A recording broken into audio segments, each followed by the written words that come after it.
നമസ്കാരം. കുറച്ച് ദിവസമായിട്ട് അഭിലാഷമായിട്ട് ഇരിക്കാൻ പറ്റില്ല. നമസ്കാരം. അതെ, ഡയമണ്ട്സിനെ കുറിച്ച് പറയാൻ പറ്റില്ല, നവരത്നങ്ങളെക്കുറിച്ചും പറയാൻ പറ്റില്ല. എനിക്ക് അതിന് വലിയ ധാരണയൊന്നും ഇല്ലാത്ത ആളാണ്. പക്ഷേ ഞാൻ അഭിലാഷമായിട്ട് ഈ എപ്പിസോഡുകളിൽ പങ്കെടുത്തതിന് ശേഷം നിരവധി പേർ എൻ്റെ അടുത്ത് ഈ കല്ലുകളെക്കുറിച്ച് സംസാരിക്കുന്നു. സത്യം പറഞ്ഞാൽ എനിക്കതിനെക്കുറിച്ചൊരു വ്യക്തമായ ധാരണയോടുകൂടി പറയാൻ അറിയില്ലെങ്കിൽ പോലും ഞാൻ മനസ്സിലാക്കിയ ഒരു കാര്യം, ഞാൻ പണ്ട് സാധാരണ നവരത്നങ്ങൾ ധരിച്ചിരുന്നു, ഡയമണ്ട്സും ഒക്കെ ധരിച്ചിരുന്നു. ഒരാൾക്ക് അയാളുടെ ജീവിതവുമായിട്ട് ബന്ധപ്പെട്ട് അയാളുടെ ഗ്രഹനിലകളുമായിട്ട് ബന്ധപ്പെട്ടിട്ട് ധരിക്കേണ്ട കല്ലുകളുണ്ട്. അത് സത്യം തന്നെയാണ്. അത് മനുഷ്യ ശരീരത്തിൽ ഉണ്ടാക്കുന്ന സ്വാധീനവും വളരെ വലുതാണെന്ന് ഞാൻ പറഞ്ഞുവല്ലോ. ഇപ്പോൾ ഞാൻ പറയാനുള്ളതിൻ്റെ ഒരു കാരണം, ഞാനിങ്ങനെ ടീച്ചറുമായിട്ട് ഇങ്ങോട്ട് വരുമ്പോൾ ഞാൻ ഈ വീഡിയോ അല്ല, ഞാൻ DNA വീഡിയോ ചെയ്യാനായിട്ട് വരുമ്പോൾ ഒരാൾ എന്നെ വിളിച്ച് ചോദിക്കുന്നു, നാഗമാണിക്യം കിട്ടുമോ? ഇന്നത്തെ സംഭവമാണ്. സാർ, ഡയമണ്ട്സിനെ കുറിച്ച് സ്വാമി പറയുന്നുണ്ടല്ലോ, എനിക്കൊരു നാഗമാണിക്യം കിട്ടുമോ? യഥാർത്ഥത്തിൽ ഞാൻ ഒരു നിമിഷം നിശ്ചലനായിരുന്നു. ചോദിച്ചു, ഈ നാഗമാണിക്യം ഞാൻ കണ്ടിട്ടില്ല. ഞാൻ അനന്തഭദ്രം സിനിമയിൽ നാഗമാണിക്യത്തെക്കുറിച്ച് പറഞ്ഞിട്ടുണ്ട്. നാഗമാണിക്യം ഭൂമി പ്രപഞ്ചത്തിലെ നാഗസാന്നിധ്യമുള്ള സ്ഥലത്ത് പിന്നിൽ ഉദിക്കുന്ന സൂര്യനാണെന്ന് എന്നാണ് എൻ്റെ ധാരണ. ഞാൻ നാഗമാണിക്യം എന്ന് പറയുന്ന പ്രപഞ്ചവുമായിട്ട് ബന്ധപ്പെട്ടിട്ടുള്ള ഒരു പ്രകാശ ശക്തിയാണ്, സ്രോതസ്സാണെന്നാണ് എൻ്റെ സങ്കല്പം. ഞാൻ കഥയ്ക്ക് വേണ്ടി അങ്ങനെ ഉണ്ടായിട്ടുണ്ടെന്നുള്ളതേ ഉള്ളൂ. പക്ഷേ രാഹു ഏൽക്കുന്ന ഒരാൾക്ക് ഗോമേതകം എന്ന് പറയുന്ന കല്ല് വളരെ പ്രാധാന്യമുള്ളതാണ് എന്ന് കേൾക്കുന്നു.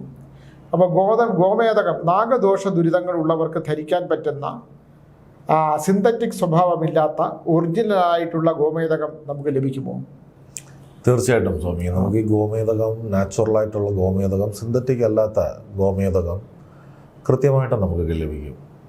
നമ്മുടെ പ്രശസ്തമായ ഒരു കടയിൽ നിന്ന് മേടിച്ച ഒരു ഗോമേതകമായിട്ട് ഒരാൾ എൻ്റെ അടുക്കലേക്ക് വന്നിരുന്നു. എനിക്ക് കല്ലിനെക്കുറിച്ച് അറിയാത്തത് കൊണ്ട് ഞാൻ അതിനെക്കുറിച്ച് ഫലം പറയാൻ നിന്നില്ല. ഞാൻ അഭിലാഷിനെ കാണാനായിട്ട് പറഞ്ഞു. യഥാർത്ഥത്തിൽ അതിട്ടതിന് ശേഷം പുള്ളിക്ക് ശരീരത്തിൽ സ്കിന്നിന് പ്രശ്നമുണ്ടായി എന്നാണ് പറയുന്നത്. ഏതോ ഈ രത്നങ്ങളെക്കുറിച്ചിട്ടുള്ള പാണ്ഡിത്യമുള്ള ഒരാൾ ഇത് ധരിക്കാൻ വേണ്ടി പറഞ്ഞതുകൊണ്ടാണ് അത് ധരിച്ചതെന്ന് പറഞ്ഞു. അതിനകത്ത് പറഞ്ഞ ഒരു കാര്യം എനിക്ക് മനസ്സിലാക്കാൻ കഴിഞ്ഞത്, ഒന്നീ ഇദ്ദേഹത്തിന് കൊടുത്ത ഗ്രഹനില കൃത്യമായിരിക്കില്ല, അല്ലെങ്കിൽ അത് അസസ് ചെയ്ത ആ പണ്ഡിതൻ, കല്ലിനെക്കുറിച്ച് ജ്ഞാനമുള്ള ആൾ പറഞ്ഞത് ശരിയായിരിക്കില്ല. യഥാർത്ഥത്തിൽ അത്തരം കല്ലുകൾ ധരിക്കുന്നത് കൊണ്ട് ശരീരത്തിനും മനസ്സിനും മാറ്റമുണ്ടാകുമോ? ഇതുപോലെ ദോഷമുണ്ടാകാനുള്ള സാധ്യതയുണ്ടോ? കല്ലുകളിൽ എപ്പോഴും പ്രധാനപ്പെട്ടതായിട്ടുള്ള ഒരു കല്ല് ധരിക്കുമ്പോൾ അതിൻ്റെ പ്രധാനപ്പെട്ട കാര്യങ്ങളെന്ന് പറയുന്നത് ഒരു മനുഷ്യൻ്റെ ശരീരത്തിലുണ്ടാകുന്ന ഒരു റേഡിയേഷൻ തെറാപ്പിയാണ്. അതിൽ അവൻ്റെ കർമ്മം, അവൻ്റെ ക്രോധം, അവൻ്റെ സന്തുലിതാവസ്ഥ, ഇതിനെയൊക്കെ ഒരു പരിധിവരെ നമ്മൾ കറക്റ്റായിട്ടുള്ള പ്രൊഡിക്ഷനിലൂടെ രത്നങ്ങൾ ധരിക്കുമ്പോൾ ഒരു പരിധിവരെ നമ്മുടെ ശരീരത്തിലേക്ക് ഉണ്ടാകുന്ന ബാഡ് എനർജീസിനെ പുറന്തള്ളുവാൻ വേണ്ടി രത്നങ്ങൾക്ക് സാധിക്കുന്നു എന്നുള്ളത് വാസ്തവമായിട്ടുള്ള കാര്യമാണ്. അതിലേക്ക് കൃത്യമായിട്ടുള്ള എനർജി പാസ് ഔട്ട് ആവുന്നതോടുകൂടി നമ്മുടെ ശരീരം ഒരു തെറാപ്പി പ്രോസസ്സിലേക്ക് വിധേയമാവുന്നുള്ള കാര്യത്തിലും യാതൊരു സംശയവുമില്ല. ഇപ്പോൾ ഓരോ രത്നങ്ങൾക്കും അതിൻ്റെ അകത്ത് അടങ്ങിയിരിക്കുന്ന മിനറൽസുകളുണ്ട്. ആ മിനറൽസുകളുടെ അടിസ്ഥാനത്തിൽ ആ രത്നങ്ങൾ എപ്പോഴും നമ്മുടെ ശരീരത്തിന് ഗുണപ്രദമായിട്ട്, അതുകൊണ്ടാണ് നമുക്ക് ഏത് ധരിക്കണം കൃത്യമായിട്ട് മനസ്സിലാക്കുക. നമ്മുടെ ഓരോ ഗ്രഹനില വെച്ച് ധരിക്കേണ്ടതായിട്ടുള്ള രത്നങ്ങൾ, വിശ്വാസ പ്രമാണം. ഇപ്പോൾ വിദേശ രാജ്യങ്ങളിൽ അവർ ഗ്രഹനില വെച്ചല്ലെങ്കിൽ അവർ ജനിച്ച മാസം വെച്ചിട്ടാണ് ഓരോ രത്നങ്ങളെയും ലക്കി സ്റ്റോൺസ് ഐഡന്റിഫൈ ചെയ്യുന്നത്. ജനിച്ച മാസങ്ങൾ, അപ്പോൾ ആ സമയം വേണ്ട, ഗ്രഹനില വേണ്ട, മാസം വെച്ചിട്ടാണ് വിദേശ രാജ്യങ്ങളിൽ കൃത്യമായിട്ടുള്ള രീതിയിൽ അവർ അനലൈസ് ചെയ്യുന്നത്. നമുക്ക് നമ്മുടേത് അറിവ് കൊണ്ടും നമ്മുടെ വിശ്വാസം കൊണ്ടും ഒക്കെ വളരെ സമ്പൂർണമായിട്ടുള്ള ഒരു നാടാണ്. അപ്പം നമ്മൾ ഗ്രഹനില എടുക്കുമ്പോൾ നമ്മൾ ജനിച്ച മാസം, ജനിച്ച സമയം, ആ സമയത്തിനനുസരിച്ചുള്ള അതൊക്കെ ഗുണപ്രദമായിട്ടാണ് നമ്മൾ ഇതിൽ യൂസ് ചെയ്യുന്നത്. അപ്പോൾ പെർഫെക്റ്റ് ആയിട്ടുള്ള സ്റ്റോൺസുകൾ നമുക്ക് ധരിക്കാൻ പറ്റുക ഗ്രഹനില വെച്ച് നമ്മൾ യൂസ് ചെയ്യുമ്പോൾ നമ്മൾ ജനിച്ച സമയം ഏതാ, ആ സമയത്തിന് ആനുപാതികമായിട്ടുള്ള രത്നം ഏതാ, അതിനേത് ഏത് ഗ്രഹമാണ് നമുക്ക് അനുകൂലമായിട്ടുള്ള, പ്രതികൂലമായിട്ടുള്ള, അതിൻ്റെ എന്താണ് മൗഢ്യം, ഇതൊക്കെ കൃത്യമായിട്ടുള്ള ബോധ്യപ്പെടുത്തൽ മനസ്സിലാക്കി വേണം രത്നങ്ങൾ ധരിക്കാൻ. ഈ പറഞ്ഞു കൊടുക്കുന്നവർ പ്രത്യേകം ശ്രദ്ധിക്കുക. അനാവശ്യമായിട്ടുള്ള രത്നങ്ങൾ പറയുകയാണെങ്കിൽ അയാൾക്കുണ്ടാകുന്ന ദോഷങ്ങളെക്കുറിച്ച് ഇവർ ചിന്തിക്കണം. മറ്റൊരു കാര്യമുള്ളത്, ഒരാൾ ഡയമണ്ട് മേടിച്ചു, ഇല്ലെങ്കിൽ ഒരാൾ രത്നം മേടിച്ചു, പിറ്റേ ദിവസം തന്നെ ഫലമുണ്ടാകുമോ എന്ന് ചോദിക്കുന്നത് എനിക്ക് നമ്മുടെ മലയാളികൾക്കിടയിലുള്ള ഏറ്റവും വലിയൊരു പ്രശ്നം, നമ്മൾ സമർപ്പണത്തോടുകൂടി അത് ധരിക്കുക എന്നുള്ളതാണ്. ഈ അടുത്ത കാലത്ത് ഒരാൾ എന്നെ കാണാനായിട്ട് വന്നപ്പോൾ ഞാൻ പറഞ്ഞു, നിങ്ങൾ ഈ വിധി ബന്ധിച്ച് കിടക്കുന്നവരെ ഞാൻ തലക്കാവേരി പോയി കുളിക്കാൻ പറയും. യഥാർത്ഥത്തിൽ അവർക്ക് ജീവിതവുമായിട്ട് ബന്ധപ്പെട്ടിട്ടുള്ള ഒരു ഭീകരമായ ഒരവസ്ഥയെ അവരെ അതിജീവിക്കണം. അപ്പോൾ ഫലം പറയുന്നതിന് പകരം ഞാൻ പറയും തലവിധി ബന്ധനമുണ്ട്. അപ്പോൾ അതിൻ്റെ ഒരു വിശ്വാസ പ്രമാണം അനുസരിച്ച് തലക്കാവേരി പോയി കുളിച്ച് ആ വിധി മാറ്റം 3 പ്രാവശ്യം ആ കുളത്തിൽ മുങ്ങി എഴുന്നേൽക്കുമ്പം ആ കുളത്തിൻ്റെ കല്ലിരിക്കുന്ന പൂജാരി തലയിൽ വെള്ളമൊഴിച്ച് തരും. തലയിൽ വെള്ളമൊഴിച്ച് ആ വിധി മാറ്റുക. വിധി മാറുമ്പോൾ ചിലപ്പോൾ ഇവർ യാത്ര ചെയ്ത് ഇവർക്ക് ജീവിതത്തിൽപ്പെട്ട ഒരു അപകടം പറ്റേണ്ട സമയത്തായിരിക്കും ഇവർ തലക്കാവേരിയിൽ അവിടെ പോയി കുളിക്കുന്നത്. ഇത് ഒരുപാട് അനുഭവങ്ങളെ കൂടാണ് ഞാൻ പറയുന്നത്. അതുപോലെ തന്നെയാണ് ഞാൻ അഭിലാഷിനെ കണ്ടതിന് ശേഷമാണ് ഈ കല്ലുകൾ മനുഷ്യജീവിതത്തിൽ ഉണ്ടാക്കുന്ന സ്വാധീനത്തെക്കുറിച്ച് ഞാൻ പഠിച്ചത്. 100% ഇതൊരു കച്ചവടമായിട്ട് എടുക്കേണ്ട ഒരു ഇൻഫർമേഷനായിട്ട് പറയുകയാണ്. നാഗവുമായിട്ട് ബന്ധപ്പെട്ടിട്ടുള്ള കാര്യങ്ങൾക്ക് മനുഷ്യൻ്റെ ശരീരം 7000 കോടി നാഗങ്ങളും 72,000 നാഡീഞരമ്പുകളാണ് തന്ത്രശാസ്ത്രത്തിൽ മനുഷ്യ ശരീരത്തെക്കുറിച്ച് പറയുന്നത്.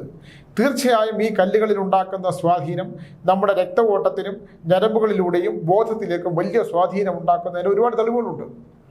നമ്മൾ ഇന്നൊരു സ്റ്റോൺ മേടിച്ച് ധരിച്ചുകൊണ്ട് നമ്മുടെ ശരീരത്തിന് നമ്മുടെ ഗ്രഹനില അനുസരിച്ച് അനുകൂലമായിട്ടുള്ള ഒരു ഘടകം ഒരു ഊർജ്ജം കൂടെ കിട്ടും. എന്ന് പറഞ്ഞാൽ നമ്മളൊരു വാഴക്കൊല ഇങ്ങനെ നിൽക്കുവാണ്. ആ കൊലയുടെ ശക്തി കൊണ്ട് ഇങ്ങനെ ചരിഞ്ഞ് അത് നിലത്ത് വീഴാൻ തുടങ്ങുമ്പോൾ നമ്മളൊരു ഊന്ന് കൊടുക്കുന്നത് പോലെയാണ് ഈ കല്ല്. നമ്മുടെ ശരീരം ഭാരം കൊണ്ട്, ബുദ്ധി കൊണ്ടാണെങ്കിലും ചിന്താധാരകൾ കൊണ്ടാണെങ്കിലും സമ്പത്ത് കൊണ്ട് ചായാൻ തുടങ്ങുമ്പോൾ അത് തറയിലേക്ക് വീഴാതെ ഊന്ന് കൊടുക്കുന്ന പോലെ ഒരു ശക്തി കൊടുക്കുന്നതാണ് ഈ കല്ല്. അതുകൊണ്ട് കല്ലുകൾക്ക് മനുഷ്യ ജീവിതത്തിൽ സ്വാധീനം ഉണ്ടാകുന്ന കാര്യത്തിൽ യാതൊരു സംശയമില്ല. അത് ഉത്തമമായ കല്ലുകൾ. ഇതിന് കല്ലുകൾ വഞ്ചിക്കപ്പെടാൻ കാരണം നമുക്ക് സാധാരണ ജനങ്ങൾക്ക് ഈ കല്ലുകളെക്കുറിച്ച് അധികം ജ്ഞാനമില്ല, അറിയില്ല. ഇപ്പോൾ സ്വർണ്ണമാണെങ്കിൽ 916 ഇല്ലെങ്കിൽ ഇപ്പോഴുള്ള പുതിയ ക്യാരറ്റൊക്കെ നോക്കിയിട്ട് അതിനകത്ത് നമുക്ക് അളന്ന് മേടിക്കാം, നമുക്ക് നോക്കി മേടിക്കാം. കല്ലുകളെ നമുക്ക് അതിനെക്കുറിച്ച് അറിവില്ല. അവർ പറയുന്നത് മാത്രമേ വിശ്വസിക്കാൻ പറ്റുള്ളൂ. അഭിലാഷിനെ സംബന്ധിച്ചിടത്തോളം ഞാനിപ്പോൾ ധാരാളം കല്ലുകൾ കൊടുത്തിട്ടുണ്ട്. ഞാൻ ഈ കഴിഞ്ഞ ദിവസം ഒരാൾക്കൊരു കല്ല് കൊടുത്തിട്ട് ആ കല്ല് ധരിച്ചതിന് ശേഷം എന്നെ കാണാനായിട്ട് വന്നപ്പം ആ മുഖത്തുണ്ടായിരുന്ന ക്ഷീണം, ഡിപ്രഷനും മരുന്ന് കഴിച്ചുകൊണ്ടിരിക്കുന്ന ഒരാളാണ്. ആ മാറ്റം ഞാൻ കണ്ടു എന്നുള്ളതാണ്. കുട്ടിയാണ്, 9ാം ക്ലാസ്സിൽ പഠിക്കുന്ന കുട്ടിയാണ്. ആ ധരിക്കുമ്പോൾ ഉണ്ടാകുന്ന മാറ്റം ഞാൻ കണ്ടതാണ്. അപ്പോൾ ഇത്തരത്തിലുള്ളൊരു മാറ്റം ഉറപ്പായിട്ട് ഒരാളുടെ ജീവിതത്തിൽ ഉണ്ടാകും എന്നുള്ളതിന് നമുക്ക് പറയാനുള്ള അഭിപ്രായം എന്താണ്? അത്തരം ഞാൻ കണ്ടെത്തിയത് ശരിയാണോ എന്ന് എനിക്കറിയില്ല. അത് തീർച്ചയായിട്ടും സ്വാമി പറയുന്നത് 100% ശരിയാണ്. നമ്മൾ ഈ രക്തങ്ങൾ ധരിക്കുമ്പോൾ നമ്മൾ ഈ രക്തങ്ങൾ ധരിക്കുന്നത് നമ്മുടെ ശരീരത്തിലേക്ക് ഒരു എനർജി ഉണ്ടാവാനുള്ള ഒരു പ്രോസസ്സിംഗ് ആണ്. അപ്പോൾ ഈ ധരിക്കുമ്പോൾ ആ ധരിക്കുന്നത് മുതൽ നമ്മളിപ്പോൾ മിക്കവാറും ആൾക്കാർ രക്തം ധരിച്ചിട്ട് ഒരു 42 ഡേയ്സ് കഴിഞ്ഞതിന് ശേഷം എന്നെ വന്ന് കാണാൻ പറയും പൊതുവിൽ. അങ്ങനെ പറയുന്നതിൻ്റെ പ്രധാനപ്പെട്ട കാര്യമെന്ന് പറയുന്നത് നമ്മുടെ ശരീരവുമായിട്ട് ഈ കല്ലിന് ചേരാനുള്ള, രക്തത്തിന് ചേരാനുള്ള എനർജി നമ്മുടെ ഇതിലേക്ക് ഇതാവാനുള്ള ഒരു നിശ്ചിതമായ സമയമുണ്ട്. പക്ഷേ ഒരു 5 ഡേയ്സ് നമുക്ക് കഴിയുമ്പം തന്നെ മിക്ക ആൾക്കാരും കല്ല് ധരിച്ചിട്ട് എൻ്റെ അടുത്ത് പറയുന്നത് ഇപ്പം സഡൻലി വന്ന് ഒരു മാറ്റം ഉണ്ടാവുന്നല്ല, പക്ഷേ എനിക്കൊരു 5 ദിവസമായിട്ട് കണ്ണിന് ഉറങ്ങാൻ പറ്റി, സമാധാനം, ഒരു റിലാക്സ്. അയാളുടെ പ്രശ്നമൊന്നും തീർന്നു എന്നല്ല, പക്ഷേ അയാൾക്ക് ഉറങ്ങാൻ സാധിച്ചു. അതാണ് ഇതിൻ്റെ ഏറ്റവും വലിയൊരു പ്രോസസ്. നമുക്കൊരു റിലാക്സ്മെൻറ്റ് നമുക്ക് ധരിക്കുമ്പോൾ ഉണ്ടാകുമെന്നുള്ള കാര്യത്തിൽ യാതൊരു സംശയവുമില്ല. അപ്പോൾ ഈ ഗോമേതകം നമ്മുടെ രാഹു ആണല്ലേ? അതെ, രാഹു ഒരു സർപ്പമായിട്ട് ബന്ധമുള്ളതാണല്ലോ ആഗ്രഹം. അപ്പോൾ സർപ്പദോഷത്തിന് പരിഹാരമായിട്ട് ഒരു പരിധിവരെ പരിഹാരമായിട്ടും അത് വിശ്വാസ പ്രമാണങ്ങളോട് അത് ധരിച്ചതിന് ശേഷം സർപ്പമന്ത്രവും കൂടെ ജപിച്ചു കഴിഞ്ഞാൽ ഒരു മാറ്റം ഉണ്ടാകുമെന്ന് നമുക്ക് പറയാൻ സാധിക്കുമോ? ഇപ്പം സർപ്പദോഷം വരുന്നത്, സർപ്പദോഷത്തിന് ഞാൻ എപ്പോഴും പറയും പോലെ, സ്വാമി തന്നെ പറയും പോലെ, ആ മന്ത്രങ്ങൾ ജപിക്കുക എന്നുള്ളതും അത് ജപിച്ച് ധരിക്കുക എന്നുള്ളതുമാണ്. പക്ഷേ നമ്മൾ ഈ രാഹുവിന് കേതുവിനും ഒക്കെ പ്രധാനപ്പെട്ടതായിട്ട് എപ്പോഴും ജീവിതത്തിൽ കാണേണ്ട ഒന്നാണ്. കേതു എന്ന് പറഞ്ഞു കഴിഞ്ഞാൽ നമ്മുടെ ജീവിതത്തിൽ സഞ്ചരിച്ചുകൊണ്ടിരിക്കുന്ന ഇടയിൽ ഒരു പ്രശ്നം ഉണ്ടായാൽ അത് പെട്ടെന്ന് വലിയ പ്രശ്നമായി മാറും. അതെ, എൻ്റെ ജീവിതത്തിലെ സമ്പൽ സമൃദ്ധമായ ജീവിതത്തിനെ ആടി ഉലച്ച് കൊണ്ടുപോയതാണ്. എൻ്റെ സകല ഡയമണ്ടും വൈഡൂര്യങ്ങളും എല്ലാം ഞാൻ തന്നെ ഊരി നദിയിൽ ഇട്ട് കളഞ്ഞു. അത്രയ്ക്ക് നമ്മുടെ ബോധത്തെ മറച്ചു കളയും അത്. ഞാനിപ്പോഴും എനിക്ക് ഓർമ്മയുണ്ട്, ശംഖുമുഖത്ത് ഒരു ബലിയിട്ട് കഴിഞ്ഞതിന് ശേഷം ഞാൻ എൻ്റെ ഏറ്റവും വിലപിടിപ്പുള്ള ഒരു വൈഡൂര്യവും പുഷ്യരാഗവും ഊരി കടലിലെറിഞ്ഞത്. എന്തിനങ്ങനെ ചെയ്തു എനിക്ക് ഇപ്പോഴും അറിയാൻ വയ്യ. കാരണം നമ്മൾ അത് കയ്യിൽ കിടന്നാൽ അങ്ങനെ കേതുവിൻ്റെ ഒരു സ്വാധീന ശക്തി നമ്മളെ തീർത്ത് കളയും. എൻ്റെ ആത്മകഥ വായിച്ച് അറിയാൻ പറ്റും, നമ്മളെ തീർത്ത് കളയുന്നത്. അതുകൊണ്ട് വളരെ ശ്രദ്ധിക്കേണ്ട ഒരു കാലഘട്ടമാണ് ഈ രാഹു കേതു കാലഘട്ടം. അതുകൊണ്ട് ഗോമേതകം ധരിക്കുമ്പോഴും നമ്മൾ വൈഡൂര്യം ധരിക്കുമ്പോഴും വളരെ ശ്രദ്ധയോട് കൂടിയിട്ട് ധരിക്കുക. അതിന് ദോഷഫലങ്ങളുണ്ടെങ്കിൽ അത് കൃത്യമായിട്ട് പ്രാർത്ഥിച്ചു നടച്ചാൽ മാറ്റം ഉണ്ടാകും എന്നുള്ള കാര്യത്തിൽ സംശയമില്ല. അതുപോലെ തന്നെ ഇത് പറഞ്ഞതുകൊണ്ട് സ്വാമി നമുക്കൊരു അറിവും കൂടി കൊടുക്കാനുണ്ട്. എപ്പോഴും ഈ ഗോമേതകം എന്ന് പറയുന്നത് റൂബി എന്ന് പറഞ്ഞുകൊണ്ട് ആൾക്കാരെ കബളിപ്പിക്കുന്നുണ്ട്. കാര്യം ഒരുപോലെ ഇരിക്കും. ഏതാണ്ട് കളർ ഇപ്പൊ റൂബി തന്നെ 3-4 ഐറ്റം കളേഴ്സിലുണ്ട്. അപ്പോൾ അതിൽ നമുക്കൊരു കപ്പപ്പുഴ കളറൊക്കെ വരുന്നു കഴിഞ്ഞാൽ ഈ ഗോമേതകവും അതുപോലെ റിഫ്ലക്ഷൻസ് ആണ്. അപ്പോൾ അതിനെ റൂബി എന്ന് പറഞ്ഞുകൊണ്ട് കൊടുത്ത് ധരിപ്പിക്കുക, അങ്ങനെയുള്ള കാര്യങ്ങളൊക്കെ പൊതുവിൽ നമ്മൾ ഈ രത്നങ്ങളിൽ അങ്ങനെയുള്ള കാര്യങ്ങളൊന്നും ഈ കേൾക്കുന്നവരെല്ലാം ആരും ഒന്നും ചെയ്യരുത്.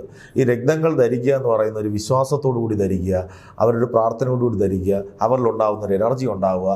ഇതൊരു ബിസിനസ്സിൻ്റെ ഭാഗമായിട്ട് പറയുന്നതല്ല, അറിവിലേക്ക് വേണ്ടി പറയുന്നതാണ്. സിന്തറ്റിക് എന്താണെന്നും ഗ്ലാസ് എന്താണെന്നും ഇതുകൊണ്ടുണ്ടാകുന്ന എന്താണ് നാച്ചുറൽ എന്താണെന്നും ഞാൻ പല വീഡിയോകളിലും പറഞ്ഞിട്ടുണ്ട്. അതുപോലെ തന്നെ നമ്മളിപ്പോൾ റൂബിയെങ്കിൽ റൂബി മാണിക്യം, കല്ലുകളുടെ രാജാവാണ്. കല്ലുകളുടെ രാജാവ് റൂബി നമ്മൾ സെലക്ട് ചെയ്യുമ്പോൾ ആ റൂബിക്ക് അതിൻ്റെതായിട്ടുള്ള പവറുണ്ട്, അതിൻ്റെതായിട്ടുള്ള മൂല്യമുണ്ട്. അത് ഭൂമിയുടെ ഇത്രാമത്തെ ലെയറിൽ നിന്ന് കിട്ടുന്നതാണ്. ഗോമേതകം അത് ഇത്രാമത്തെ ലെയറിൽ നിന്ന് കിട്ടുന്നതാണ്. പ്രകൃതി മനുഷ്യന് വേണ്ടിയിട്ട് മാത്രം സൃഷ്ടിക്കപ്പെടുന്ന, മനുഷ്യന് ധരിക്കാൻ വേണ്ടി മാത്രം സൃഷ്ടിക്കപ്പെട്ട ഒന്നാണ് രത്നങ്ങൾ. ഈ രത്നലോകത്തിൽ ഓരോ ലെയറുകളും പ്രകൃതി വച്ചിരിക്കുന്നത് ഓരോ കാലഘട്ടങ്ങളെ സൂചിപ്പിക്കുന്നതാണ്. ഡയമണ്ട് കിട്ടുന്നത് ഭൂമിയുടെ ഏറ്റവും താഴത്തെ ലെയറിൽ നിന്നാണ്. എന്തുകൊണ്ട് ഡയമണ്ട് ഏറ്റവും മുകളിൽ കിട്ടുന്നില്ല? അതിനെനിക്കൊരു ഉദാഹരണമുണ്ട്. നമ്മളെപ്പോഴും മനസ്സിലാക്കേണ്ട നമ്മുടെ നിത്യജീവിതത്തിൽ കാലപ്പഴക്കമുള്ള വൃക്ഷങ്ങൾ, 300 വർഷം പഴക്കമുള്ള തേക്കിൻ്റെ വിലയാണോ 10 വർഷം പഴക്കമുള്ള തേക്കിന്? ഞാൻ ഒരു വീഡിയോയിൽ പറഞ്ഞിട്ടുണ്ട്. 10 വർഷം പഴക്കമുള്ളത്. കാലപ്പഴക്കങ്ങൾ സൃഷ്ടിക്കപ്പെടുന്ന ഒന്നും ക്രിയേറ്റിവിറ്റിയിലൂടെയും സിന്തറ്റിക്കിലൂടെയും നാച്ചുറലായിട്ട് കിട്ടത്തില്ല. നാച്ചുറൽ എന്നും നാച്ചുറലാണ്. ശരിക്കും അങ്ങനെ സിന്തറ്റിക് കൊടുക്കുമ്പോൾ ആ വിശ്വാസത്തെ വഞ്ചിക്കപ്പെടുകയില്ല ചെയ്യും. വിശ്വാസത്തെ വഞ്ചിക്കപ്പെടുന്നത് കൂടി രക്തങ്ങൾ ധരിക്കുന്നവർ പോലും ധരിക്കാതാവും. അതെ. നമ്മളടുത്ത് മിക്ക ആൾക്കാർ വരുന്നതാണ് സ്വാമി, ഒരു കല്ല് ധരിച്ചിട്ട് ആ കല്ല് ധരിച്ച് 2 ക്യാരറ്റൊക്കെ ധരിച്ചിട്ട് എനിക്കൊരു മാറ്റവും ഇല്ല. ഈ കല്ല് അവൻ മറ്റവൻ്റെ അടുത്ത് പറയും, ഈ കല്ല് ധരിച്ചിട്ട് ഒരു ഗുണവും ഇല്ല. അവനെ കല്ല് ധരിക്കാനുള്ള യോഗവും കൂടെ നോക്കണം. അതുപോലും നോക്കാതെയാണ് ഇല്ലേ നമ്മളിപ്പോ ഒരാൾക്ക് ഒരു കല്ല് കൊടുക്കുന്നത്. നമ്മൾ പൂർവ്വജന്മം ഞാൻ പലരിടത്തും നോക്കുമ്പോൾ അവർക്ക് യോഗമുണ്ടെങ്കിൽ മാത്രമേ ഇല്ലേ, എൻ്റെ അടുത്ത് 10-20 പേര് ഒരു ദിവസം വരുന്നതാണ്. അതിൽ യോഗമുള്ളവർക്ക് മാത്രമേ നമുക്ക് ധരിക്കാൻ. എത്ര കോടീശ്വരനാണെങ്കിൽ പോലും അവർക്ക് ഈ കല്ല് ധരിക്കുന്ന സമയത്ത് പണം കൊടുക്കാൻ ബുദ്ധിമുട്ടുണ്ട്. അതാലോചിക്കണം.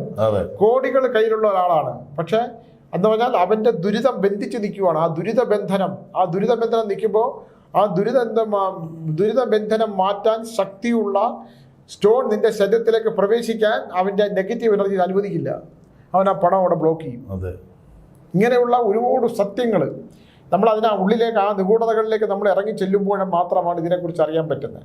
മറ്റൊന്ന് എനിക്ക് പറയാൻ കിട്ടുന്നത്, നമ്മൾ ലോകത്തിൻ്റെ എവിടെയാണ്, ഇപ്പം ബർമയിലാണോ, എവിടെയാണ് നമുക്ക് ഈ ഡയമണ്ട് ഏറ്റവും ഉത്തമമായി കിട്ടുന്ന? സിംഗപ്പൂരിലാണോ, എവിടെയാണ് ഉത്തമമായിട്ടുള്ള ഈ കല്ലുകൾ കിട്ടുക? നാച്ചുറൽ ഡയമണ്ട് എപ്പോഴും നമുക്ക് കിട്ടുക എന്ന് പറയുന്നത് നമ്മൾ എടുക്കുന്ന മൈൻഡ്സിനെ ഡിപ്പെൻഡ് ചെയ്തിരിക്കും. എല്ലാ മൈൻഡ്സിൽ നിന്ന് കിട്ടുന്നത് നാച്ചുറലാണ്. എല്ലാ മൈൻഡ്സിൽ നിന്ന് കിട്ടുന്നത് ക്വാളിറ്റി. നമ്മുടെ കേരളത്തിൽ എവിടെയെങ്കിലും കല്ലെടുക്കുന്ന സ്ഥലമുണ്ടോ? കേരളത്തിൽ ഡയമണ്ടിന്റെ സ്ഥലമില്ല. ഇല്ല. അപ്പോൾ നമുക്ക് കിട്ടുന്നത് എവിടെ നിന്ന് കിട്ടിയാലും നമുക്ക് നാച്ചുറലാണ്. നാച്ചുറൽ എന്ന് പറഞ്ഞാൽ ക്വാളിറ്റി ബേസ് നിശ്ചയിക്കപ്പെടുന്നത് കിട്ടുന്നതിന് ആനുപാതികമായിട്ടായിരിക്കും. ഇപ്പോൾ നല്ലൊരു വസ്തു, നല്ലൊരു ഡയമണ്ടാണ് കിട്ടുന്നുണ്ടെങ്കിൽ അതിൽ നിന്ന് ഒരുപാട് മോശം പീസുകൾ, ഫ്ലോറസൻസ് അങ്ങനെയുള്ള നില്ലായിട്ടുള്ള നല്ലൊരു പീസ് കിട്ടണമെങ്കിൽ ഫ്ലോറസൻറ്റ് മീഡിയമായിട്ടുള്ള പീസുകൾ കിട്ടാം. കളർ എൻഹാൻസ്ഡ് വ്യത്യാസങ്ങൾ വരാം. അതൊക്കെ എപ്പോഴും നാച്ചുറൽ ഡയമണ്ട്സ് എപ്പോഴും നമ്മളെ സംബന്ധിച്ചിടത്തോളം അതൊരു ബ്യൂട്ടിയാണ്. അതൊരു ബ്യൂട്ടി എന്ന് പറഞ്ഞാൽ അതൊരു റിഫ്ലക്ഷൻ, അതൊരു എന്താ പറയുക, നമുക്കൊരു അട്രാക്ഷൻ ഓഫ് ബോഡി എന്ന് തന്നെ പറയാം. നമ്മളെ ബോഡിയെ തന്നെ അത് അട്രാക്ട് ചെയ്യും. ധരിക്കുക എന്നുള്ളത്, ഡയമണ്ട് ധരിക്കാൻ ഒരാൾക്ക് സാധിക്കുന്നുണ്ടെങ്കിൽ അത് വളരെ ഭാഗ്യമാണ്. അതിനുള്ള യോഗം വളരെ പ്രധാനമാണ് അല്ലേ? സാധാരണ ഒരാൾക്ക് വാങ്ങിക്കാൻ പറ്റുന്നതല്ലല്ലോ ഡയമണ്ട്. കാരണം അഭിലാഷം പറഞ്ഞ പോലെ ഭൂമിയുടെ ഏറ്റവും അടിത്തട്ടിൽ എൻ്റെയൊക്കെ കണസരിച്ച് കമ്പലൻ എന്ന് പറയുന്ന നാഗം ഏറ്റവും ശക്തനായ നാഗമാണ്. പരശുരാമൻ കമ്പലനാഗത്തിന് പതിച്ചു കൊടുത്തതാണ് ഭൂമി. അപ്പോൾ കമ്പലനാഗം സാന്നിധ്യമായി കുടികൊള്ളുന്ന, ഉറഞ്ഞിരിക്കുന്ന, തപസ് ചെയ്യുന്ന സ്ഥലമാണ് ഭൂമിയുടെ ഏറ്റവും അടിത്തട്ട്. ആ അടിത്തട്ടിൽ ഇതുപോലുള്ള രത്നങ്ങൾക്ക് കാവലിരിക്കുന്ന അദ്ദേഹത്തിന് ശരിക്കും നാഗമാണിക്യം എന്ന് പറഞ്ഞാൽ കമ്പലനാഗത്തിൻ്റെയാണ്. അപ്പോൾ ഡയമണ്ടാണ് ശരിക്കും പറഞ്ഞാൽ നാഗമാണിക്യമായിട്ട് ചേർന്ന് നിൽക്കാനും പൊരുത്തപ്പെടാനും, ഇല്ലെങ്കിൽ അതുമായിട്ട് ഒരു ലക്ഷണമൊത്ത് വരുന്നതാണ്. കാരണം നാഗം കാവലിരിക്കുന്ന സ്ഥലം, ഭൂമിയെല്ലാം തന്നെ അതാണെങ്കിലും അടിത്തട്ടിൽ കമ്പലനാഗത്തിൻ്റെതാണ്. അപ്പോൾ ഇതിനെ ഒരുപാട് അതുകൊണ്ട് തന്നെയാണ് ഒരു സാധാരണ ഒരാൾക്ക്, ശരാശരിയുള്ള ഒരാൾക്ക്, വലിയ സാമ്പത്തിക ശേഷിയുള്ള ഒരാൾക്ക് ഡയമണ്ട് ബുദ്ധിമുട്ടായിരിക്കും അല്ലേ? അതെ. വിശ്വാസ പ്രമാണങ്ങൾ ശിരസ വഹിക്കുന്ന നമ്മുടെ പ്രേക്ഷകർക്ക് കൃത്യമായിട്ട് സ്വാമി പറഞ്ഞ മാനദണ്ഡങ്ങൾ കൃത്യമാണ്. രത്നങ്ങൾ ധരിക്കുക എന്നുള്ളത് ശരീരത്തിലുണ്ടാകുന്ന ശാസ്ത്രത്തിൻ്റെ തന്നെ ബോധ്യത്തിൻ്റെ അടിസ്ഥാനത്തിൽ ധരിക്കുക എന്നുള്ളത് ഒരു റേഡിയേഷൻ എനർജിയുമാണ്. അപ്പോൾ ഈ രണ്ട് എനർജിയും ഒരുമിച്ച് വന്ന് പ്രോസസ്സിങ് ആവുന്നതാണ് നമ്മുടെ ശരീരത്തിലേക്ക് നമ്മൾ രത്നം ധരിക്കുമ്പോൾ കിട്ടുന്ന പോസിറ്റിവിറ്റി. അപ്പം ഞാൻ ചോദിക്കട്ടെ, ഈ ആയില്യം നക്ഷത്രത്തിന് ധരിക്കേണ്ട ആയില്യം നക്ഷത്രം ഡേറ്റ് ഓഫ് ബർത്തിന് ആനുപാതികമായിട്ട് ചേഞ്ച് ഉണ്ടാവും. അതായത് ഇപ്പോൾ ഒരു ആയില്യം നക്ഷത്രക്കാരൻ വന്നിട്ടുണ്ട്. ആയില്യം നക്ഷത്രം നാഗത്തിൻ്റെ നക്ഷത്രമാണല്ലോ പൊതുവിൽ നമ്മൾ അറിയപ്പെടുന്നത്. ഒരു ആയില്യം നക്ഷത്രക്കാരൻ എന്ന് പറയുമ്പോൾ പക്ഷേ പൊതുവിൽ എൻ്റെ ഒരു സംശയമുണ്ട് സ്വാമി, ഈ മകയിരം നക്ഷത്രക്കാർക്ക് അവരുടെ മൃഗം എന്ന് പറഞ്ഞിട്ട് സർപ്പത്തെയാണ് കൊടുത്തിരിക്കുന്നത്. ആയില്യം നക്ഷത്രക്കാർക്ക് പക്ഷെ അത് കൊടുക്കുന്നില്ല. അതെന്തുകൊണ്ടാ? അല്ല, ആയില്യം നക്ഷത്രത്തിന് നാഗ നക്ഷത്രം അവരുടെ ആവണമെന്നില്ല. അങ്ങനെ നാഗത്തിന്റെ സ്വാധീനം ഏറ്റവും കൂടുതൽ മകയിര നക്ഷത്രക്കാർക്കാണ്. അതാണ്, ആരാണോ ആ മൃഗം ഏതാണോ അതാണ്. അതായത് നമ്മുടെ സഹോദരൻ മകയിര നക്ഷത്രമാണ്. ഇപ്പൊ എൻ്റെ പക്ഷി എന്ന് പറയുന്നത് കാക്കയാണ്, അനിഴ നക്ഷത്രം. അതേ സ്ഥാനത്ത് അവരുടേതെന്ന് പറഞ്ഞാൽ എൻ്റെ മൃഗം മാനാണ്, അവൻ്റെ മൃഗം എന്ന് പറയുന്നത് സർപ്പമാണ്. അപ്പം മകയിര നക്ഷത്രക്കാരിലാണ് പൊതുവിൽ നോക്കിയാൽ മതി, നിങ്ങൾ മകയിര നക്ഷത്രക്കാരിലാണ് ഏറ്റവും കൂടുതൽ സർപ്പം. അവർക്ക് ഡയമണ്ട് ധരിക്കാൻ ഭൂരിഭാഗം ആൾക്കാർക്കും ഡയമണ്ട് ധരിക്കുക എന്നുള്ളത് കൃത്യമായിട്ട് വരും. അതെ, കാരണം അത് ഇപ്പം ആയില്യത്തിൽ ജനിച്ചത് കൊണ്ട് അതിന് ശാന്തി ഉണ്ടാവണമെന്നില്ല. ശരിക്കും പറഞ്ഞാൽ ആയില്യം നക്ഷത്രത്തിൽ ജനിച്ചവർ സർപ്പപരിഹാര പൂജ മുടങ്ങാതെ ചെയ്യണം. അതെ, ഈ ആയില്യം നക്ഷത്രത്തിന് ഒരുപാട് വിഷയങ്ങളുള്ളതാണ്. ഞാൻ അതിൻ്റെ ഒരു ഗവേഷണമല്ല, എൻ്റെ എല്ലാ കഥകളും, എൻ്റെ മണികർണിക എന്ന നോവലെടുത്താലും ഈ നാഗങ്ങളുടെ പുറകെ പോയി വാവാ സുരേഷോട്ട് ആത്മബന്ധമുള്ള ആളാണ്. അതൊരു വലിയ സത്യമാണ്. നമ്മൾ അതിൻ്റെ പുറകെ പോയാൽ ഒരുപാട് കഥകളുണ്ട്.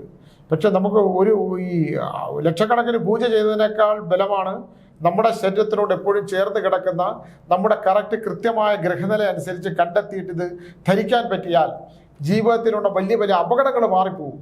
അപ്പോൾ അവിടെ ഒരു വലിയ ഗർത്തമുണ്ടെന്നറിഞ്ഞാൽ നമുക്ക് ആ ഗർത്തത്തിൽ നിന്ന് മാറിപ്പോകാൻ സാധിക്കും, ഒരു സൂചനയുണ്ടാകും. ഇതെല്ലാം അന്ധവിശ്വാസമായിട്ട് എഴുതി കളയേണ്ടതല്ല. ഒരുപാട് സത്യങ്ങൾ ഇതിനകത്തുണ്ട്.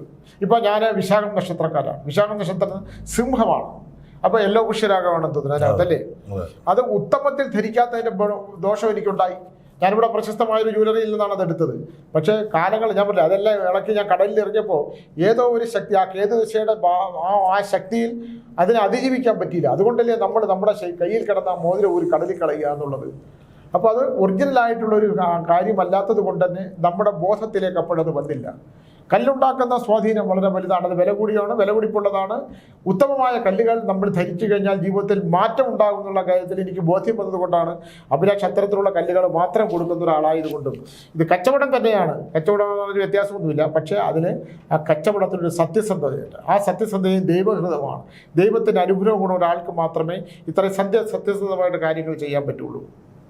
തീർച്ചയായിട്ടും സ്വാമി പറഞ്ഞ വിലയേറിയ അഭിപ്രായങ്ങൾക്ക് ഒരുപാട് നന്ദി. നമ്മുടെ ജീവിതത്തിൽ സ്റ്റോണുകൾ എന്ന് പറയുന്നത് എപ്പോഴും മനോഹാരിത ഉള്ളതാണ്. അപ്പോൾ അതിൽ ഞങ്ങൾ സ്റ്റോണിനെ ഒരുപാട് സ്നേഹിക്കുന്നുണ്ട്. അപ്പോൾ അതുകൊണ്ട് ഞങ്ങളുടെ ശാന്തം റോയൽ ജെംസ് ആൻഡ് ഡയമണ്ട്സ് ഒരു സ്റ്റോൺ കൊടുക്കുമ്പോൾ തന്നെ വളരെ പവിത്രതയോടു കൂടിയിട്ടാണ് ഞങ്ങൾ കൊടുക്കുന്നത്. ആവശ്യമുള്ള, ധരിക്കാൻ കഴിയുന്ന, ധരിക്കാൻ സാധിക്കുന്ന, ഇയാളുടെ നക്ഷത്രപ്രകാരം ഇന്നതാണ്, ഇയാൾക്ക് ഈ സ്റ്റോണാണ് ധരിക്കാൻ പറ്റുക, അത് മാത്രമേ കൊടുക്കുകയുള്ളൂ. അതിൻ്റെ എനർജി കൃത്യമായിട്ടുണ്ടെന്നുള്ള കാര്യത്തിൽ സ്വാമിയ വിശകലനത്തിലൂടെ വന്നപ്പോൾ ഒരുപാട് സന്തോഷം, ഒരുപാട് അഭിമാനം, ഒരുപാട് സ്നേഹം. പിന്നെ മറ്റൊന്ന് എനിക്ക് പറയാനുള്ള, ഈ മരതകം എന്തിനാണ് ധരിക്കുന്നത്? മരതകത്തെക്കുറിച്ച്. മരതകം എന്ന് പറയുന്നത് ബിസിനസിന്റെ പുഷ്ടിക്ക് വേണ്ടിയിട്ടാണ് മരതകം ധരിക്കുന്നത്. ഈ അടുത്ത കാലത്ത് ഒരു ബിസിനസ്സുകാരൻ എന്നോട് ചോദിച്ചു, മരതകം സ്വാമി എൻ്റെ കയ്യിലുണ്ട്, പക്ഷേ എനിക്ക് അതിൻ്റെ ഗ്രോത്ത് ഒന്നും കണ്ടില്ല എന്ന്. അപ്പം ഞാൻ പറഞ്ഞു അതിൻ്റെ ഒന്ന് പരിശോധിക്കണം.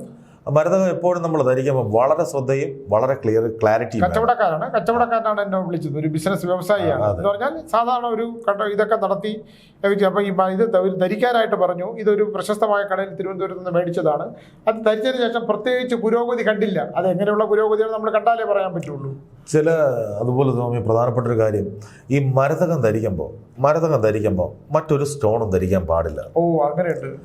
ഇവിടുത്തെ ഒരു പ്രധാനപ്പെട്ട ഒരു ജുവല്ലറി, ഇവിടെ സ്റ്റോൺസ് കൊടുക്കുന്ന അവിടുത്തെ ജ്യോത്സ്യൻ പറഞ്ഞു കൊടുക്കുന്നത് മരതകം, ഡയമണ്ട്.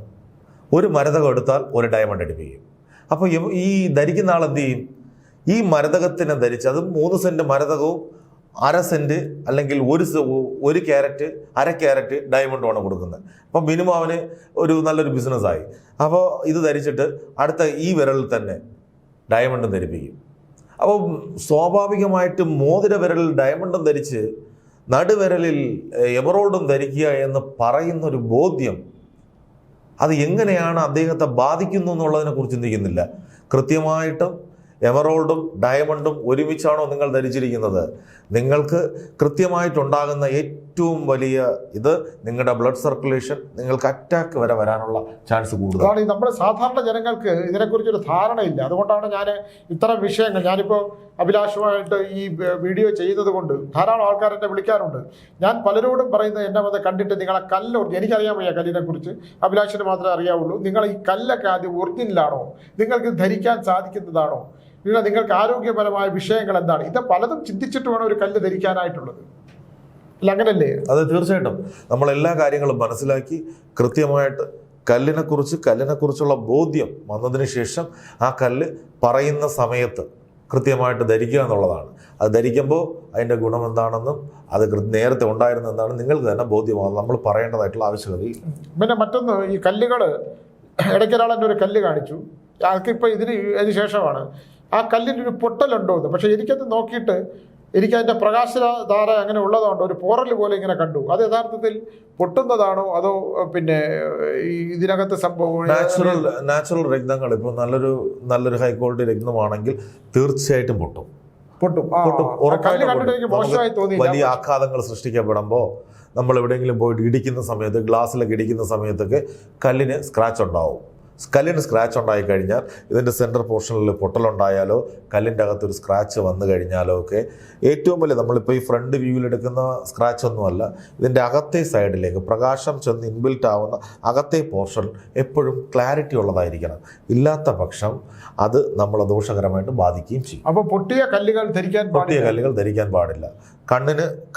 നമ്മുടെ കണ്ണിന് നേരായിട്ട് നമുക്ക് ബോധ്യപ്പെടുന്നതായിട്ട്, ഇപ്പോൾ ഈ കല്ല് ഇവിടെ നിന്നൊരു സെൻറ്ററിൽ ഒരു കട്ട് കിടക്കുന്നു, അല്ലെങ്കിൽ പൊട്ടിയതായിട്ട് കിടക്കുന്നു, അല്ലെങ്കിൽ ഇവിടെയൊക്കെ ഒരിക്കലും ധരിക്കാൻ പാടില്ല. നമ്മൾ ആ കല്ല് മാറ്റുക, നഷ്ടപ്പെട്ടു എന്നാണ് അർത്ഥം. അത് തിരിച്ച് കിട്ടുന്ന പണവും അല്ല. നമ്മുടെ കയ്യിൽ നിന്ന് ആ കല്ലിന് സംഭവിച്ചാൽ ആ കല്ല് കൊണ്ട് പിന്നീട് ഒരു ക്രിയേറ്റിവിറ്റിയും സാധിക്കത്തില്ല. അങ്ങനെ ക്രിയേറ്റിവിറ്റി സാധിച്ചാൽ അടുത്തൊരാൾക്ക് നാച്ചുറൽ എന്ന് പറയുന്നതിൽ അർത്ഥമില്ലല്ലോ. അപ്പോൾ കല്ലുകൾ കുറിച്ചിട്ടുള്ള വിശേഷണങ്ങളാണ് പറഞ്ഞത്. ധരിക്കേണ്ട കല്ലുകളെക്കുറിച്ച്, നമ്മുടെ ജീവിതത്തിലുണ്ടാകുന്ന മാറ്റങ്ങളെക്കുറിച്ച്, ആ കല്ലുകൾ നമ്മൾ ശരീരത്തിൽ ധരിക്കുമ്പോൾ ആ കല്ലുകൾ സംരക്ഷിക്കേണ്ടതിനെ കുറിച്ച്, അത് കേടുപാടുകൾ ഉണ്ടാകാതെ അതിനെ സംരക്ഷിച്ചാൽ മാത്രമേ നമ്മുടെ ജീവിതം ഉത്തമമായൊരു ജീവിതവും നമ്മുടെ സ്വപ്നങ്ങൾ യാഥാർത്ഥ്യമാക്കുന്ന തരത്തിലുള്ളൊരു ജീവിതം ഉണ്ടാവുകയുള്ളൂ.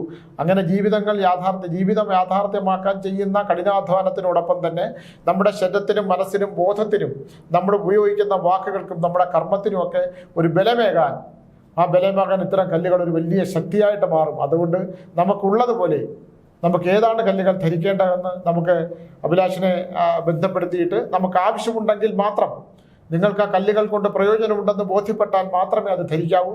ഇത്തരം കാര്യങ്ങൾക്ക് അത് നിർബന്ധിച്ചൊന്നും ചെയ്യാൻ പാടില്ല എന്നാണ് എൻ്റെ പക്ഷം. എന്തായാലും അഭിലാഷിനെ വിളിക്കേണ്ട നമ്പർ അഭിലാഷ് പറയും.